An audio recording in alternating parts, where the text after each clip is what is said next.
Hey traders, Nick here, recapping week ending 118. It's a monthly expiration day, and boy is it wacky. This is some crazy action today. Not for the fact that it's rallying, but some stuff happened before the open. It's like they're not even trying to hide the fact that it's somewhat of a, I don't want to say rigged, but this is what it is. The market is, let's put it this way, well organized. How's that? Okay, so all right, so here is the S&P as we look at it from the SPY. The upside target is almost met.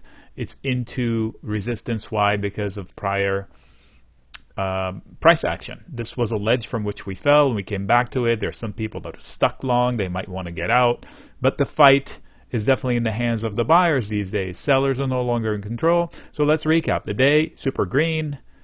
The week, green. We've had a huge move off the lows. Let's see here, 13-14% and counting.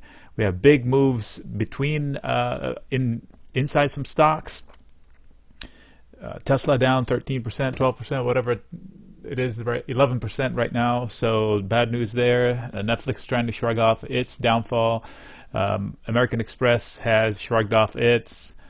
So I just realized that I'm recording slightly off center. Usually I do it a little bit to the left, so I'll have to pay attention to that. So there's a lot to do, but I'm riding my longs. I'm not doing anything crazy today, and I have a few hedges. I'm managing the hedges and sniping a few entries and booking a few wins. What did I book? I booked some QQQs, which I intended to play Netflix earnings with, and boy, was that a winning strategy, because instead of doing Netflix long, I said, let's go to QQQ long. Might be a better idea, because if it runs, all the other guys will run. So for the wrong reason, we got the right result. I don't want to say wrong reason. It was the right decision to do. I don't want to put my eggs in the Netflix basket, but I want to ride off of it. And sure enough, it fell. The rest won. I'm afraid about Apple. Hunch, nothing more than that. So the week is green.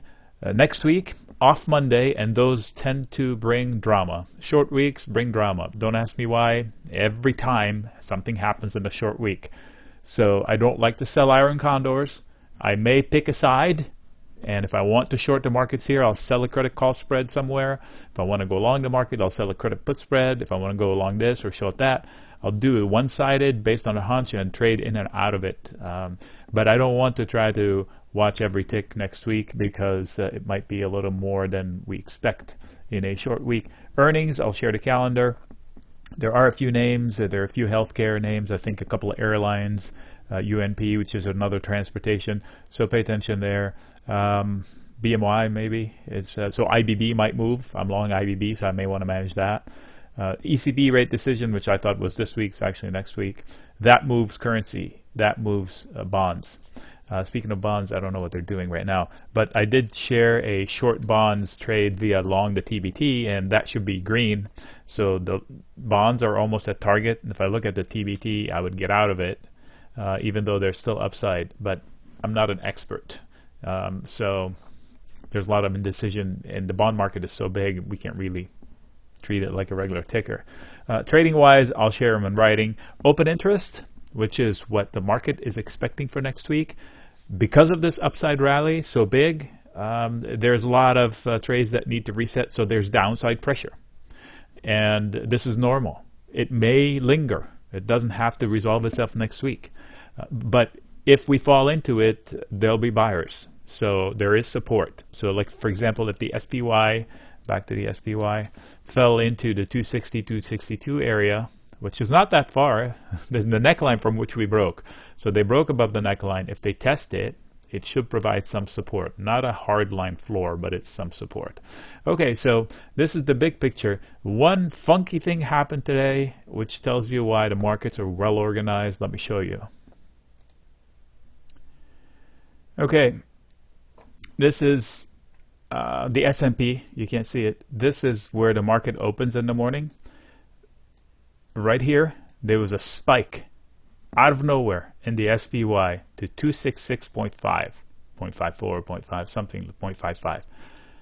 So I said, market, because I've seen this happen before. People laugh at me when I say it. It's happened, and I've shared it. Example, Apple happened several times before.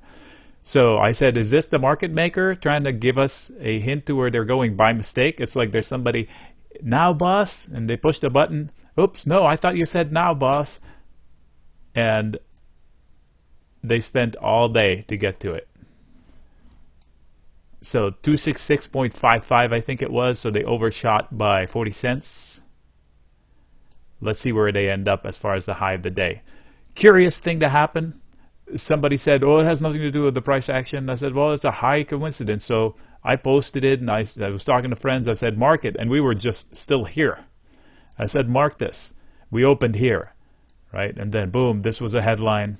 Somebody got a whiff of the headline early, and then they all day to get to it. So whatever happened here undid itself. From here on out, they can do whatever they want. Was it a fat finger? Whatever it was, it fixed itself. All right. So be cautious. Don't be stubborn. Nick signing out. If you have any questions, let me know.